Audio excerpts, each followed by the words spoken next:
Chapter 60. Illustration.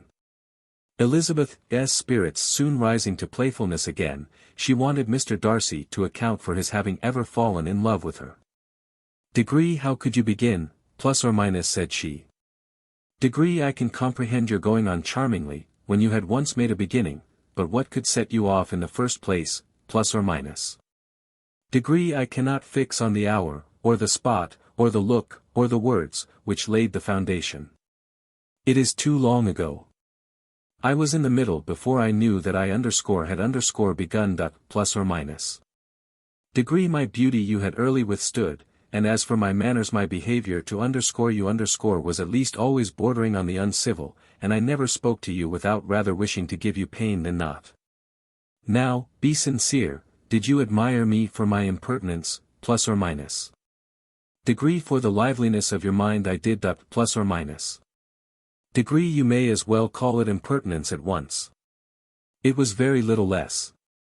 The fact is, that you were sick of civility, of deference, of officious attention. You were disgusted with the women who were always speaking, and looking, and thinking for your approbation alone. I roused and interested you, because I was so unlike them. Had you not been really amiable you would have hated me for it, but in spite of the pains you took to disguise yourself, your feelings were always noble and just, and in your heart you thoroughly despised the persons who so assiduously courted you. There I have saved you the trouble of accounting for it, and really, all things considered, I begin to think it perfectly reasonable. To be sure you know no actual good of me, but nobody thinks of when they fall in love. Plus or minus. Degree, was there no good in your affectionate behavior to Jane, while she was ill at Netherfield, plus or minus? Degree, dearest Jane. Who could have done less for her? But make a virtue of it by all means. My good qualities are under your protection, and you are to exaggerate them as much as possible, and, in return, it belongs to me to find occasions for teasing and quarreling with you as often as may be, and I shall begin directly, by asking you what made you so unwilling to come to the point at last. What made you so shy of me, when you first called, and afterwards dined here? Why, especially, when you called, did you look as if you did not care about me, plus or minus? Degree, because you were grave and silent, and gave me no encouragement. Plus or minus. Degree, but I was embarrassed. Plus or minus. Degree, and so was I. Plus or minus. Degree, you might have talked to me more when you came to dinner. Plus or minus. Degree, a man who had felt less might. Plus or minus. Degree, how unlucky that you should have a reasonable answer to give, and that I should be so reasonable as to admit it. But I wonder how long you would have gone on, if you had been left to yourself. I wonder when you would have spoken if I had not asked you. My resolution of thanking you for your kindness to Lydia had certainly great effect. Too much. I am afraid, for what becomes of the moral, if our comfort springs from a breach of promise, for I ought not to have mentioned the subject. This will never do. Plus or minus.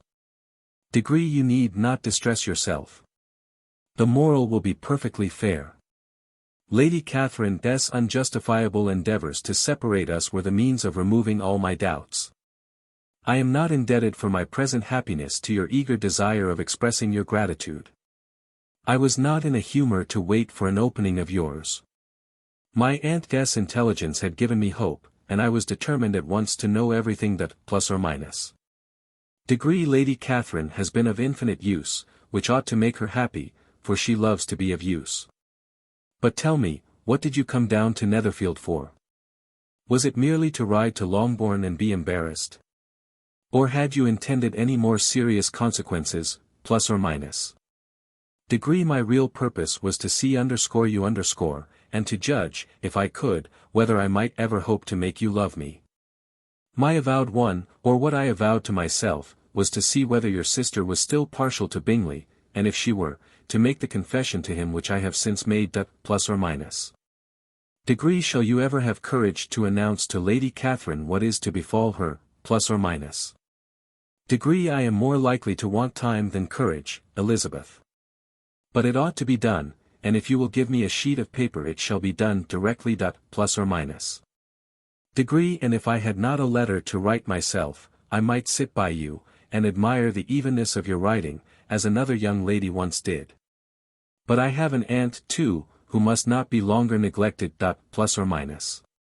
From an unwillingness to confess how much her intimacy with Mr. Darcy had been overrated, Elizabeth had never yet answered Mrs. Gardner's long letter, but now, having that to communicate which she knew would be most welcome, she was almost ashamed to find that her uncle and aunt had already lost 3 days of happiness, and immediately wrote as follows. I would have thanked you before, my dear aunt, as I ought to have done, for your long, kind, satisfactory detail of particulars, but, to say the truth, I was too cross to write. You supposed more than really existed. But now suppose as much as you choose, give a loose to your fancy, indulge your imagination in every possible flight which the subject will afford, and unless you believe me actually married, you cannot greatly err. You must write again very soon, and praise him a great deal more than you did in your last. I thank you again and again, for not going to the lakes. How could I be so silly as to wish it? Your idea of the ponies is delightful. We will go round the park every day. I am the happiest creature in the world. Perhaps other people have said so before, but no one with such justice. I am happier even than Jane, she only smiles, I laugh. Mr. Darcy sends you all the love in the world that can be spared from me. You are all to come to Pemberley at Christmas. Yours, plus or minus etc. Mr. Darcy's letter to Lady Catherine was in a different style, and still different from either was what Mr. Bennet sent to Mr. Collins, in return for his last. Dear Sir, I must trouble you once more for congratulations. Elizabeth will soon be the wife of Mr. Darcy. Console Lady Catherine as well as you can. But, if I were you, I would stand by the nephew. He has more to give. Yours sincerely, plus or minus etc. Miss Bingley's congratulations to her brother on his approaching marriage were all that was affectionate and insincere. She wrote even to Jane on the occasion, to express her delight, and repeat all her former professions of regard. Jane was not deceived, but she was affected, and though feeling no reliance on her, could not help writing her a much kinder answer than she knew was deserved. The joy which Miss Darcy expressed on receiving similar information was as sincere as her brother's in sending it. 4 sides of paper were insufficient to contain all her delight, and all her earnest desire of being loved by her sister. Before any answer could arrive from Mr. Collins, or any congratulations to Elizabeth from his wife, the Longbourn family heard that the Collinses were come themselves to Lucas Lodge. The reason of this sudden removal was soon evident. Lady Catherine had been rendered so exceedingly angry by the contents of her nephew's letter, that Charlotte, really rejoicing in the match, was anxious to get away till the storm was blown over. At such a moment, the arrival of her friend was a sincere pleasure to Elizabeth, though in the course of their meetings she must sometimes think the pleasure dearly bought, when she saw Mr. Darcy exposed to all the parading and obsequious civility of her husband. He bore it, however, with admirable calmness. He could even listen to Sir William Lucas, when he complimented him on carrying away the brightest jewel of the country, and expressed his hopes of their all meeting frequently at St. James's, with very decent composure. If he did shrug his shoulders, it was not till Sir William was out of sight.